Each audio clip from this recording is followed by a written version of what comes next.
Welcome to my YouTube channel Invention Boy. Today I will show you how to do a refrigerator maintenance. First I will show you how to get water out of the refrigerator. And this is a water tray. I use this water pump to get the water out.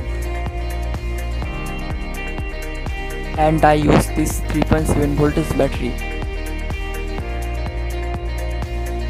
At first turn off the refrigerator. Okay, let's go.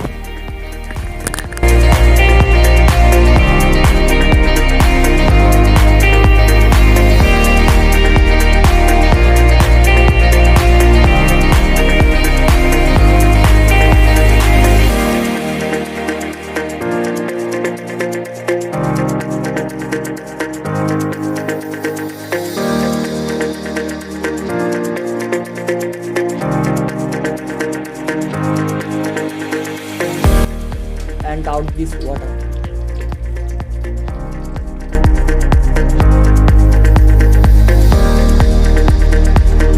This is a ninja technique.